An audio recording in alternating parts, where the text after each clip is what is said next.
हे राधे। ओम नमो भगवते वासुदेवाय नमः। शौनक जी ने पूछा, हे सूतनंदन, देवताओं ने अमृत मंथन किस स्थान पर और क्यों किया?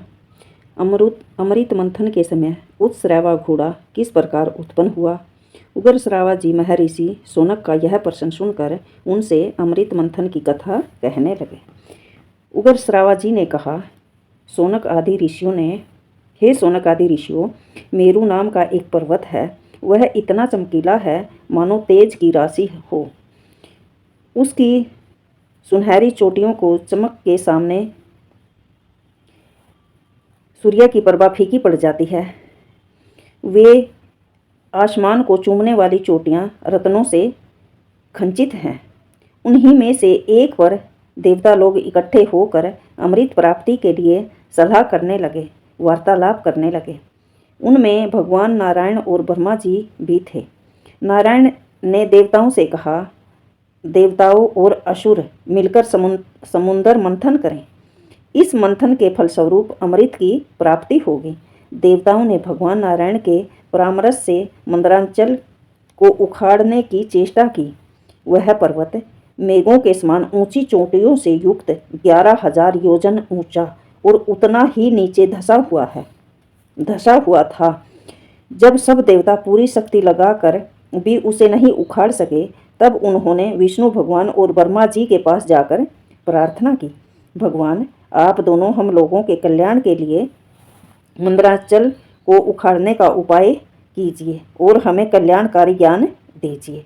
देवताओं की प्रार्थना सुनकर श्री नारायण जी और ब्रह्मा जी ने शेषनाग को मंदरांचल उखाड़ने के लिए प्रेरित किया। महाबली शेषनाग ने वन और वनवासियों के साथ मंदरांचल को उखाड़ लिया। अब मंदरांचल के साथ देवगण समुद्र तट पर पहुँचे और समुद्र से कहा कि हम लोग अमृत के लिए तुम्हारा जल मथेंगे।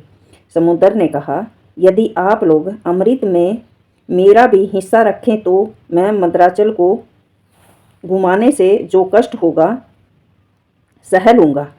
देवता और असुरों ने समुद्र की बात स्वीकार करके कच्छपराज से कहा, आप इस पर्वत के आधार बनिए।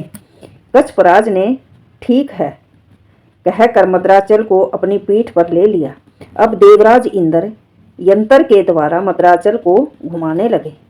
इस प्रकार देवता और असुरों ने मंदरांचल की मथानी और वासुकी नाग की डोरी बनाकर समुद्र मंथन प्रारंभ कर दिया।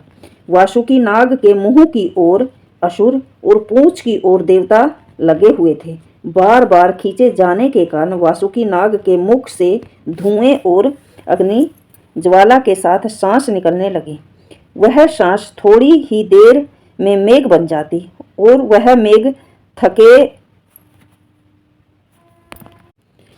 मेघ थके हुए देवताओं पर जल बरसाने लगता।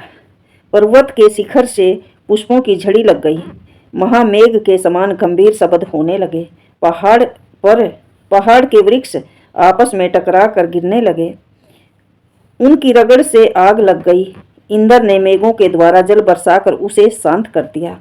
वृक्षों के दूध और औषधियों के रस चूर चूर हो गए समुद्र में आने लगे।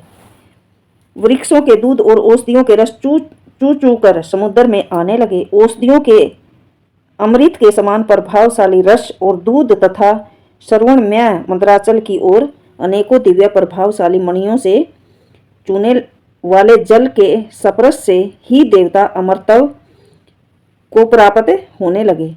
उन उत्तम रसों के सम्मिश्रण से समुद्र का जल दूध बन गया और दूध से घी बनने लगा। देवताओं ने मथते मथते थक कर ब्रह्मा जी से कहा, भगवान, नारायण के अतिरिक्त सभी देवताओं और असुर थक गए हैं। समुद्र मंथन मथते मथते इतना समय बीत गया, परंतु अब तक अमृत नहीं निकला। ब्रह्मा जी ने भगवान विष्णु से कहा, भगवान, आप इन्हें बल दीजिए, आप ही इनके एकमात्र आश्रय हैं। विष्णु भगवान ने कहा, जो लोग इस कार्य में लगे हुए हैं मैं उन्हें बल दे रहा हूँ। सब लोग पूरी शक्ति लगाकर मंदरांचल को घुमावें और समुद्र का शुद्ध कर दें।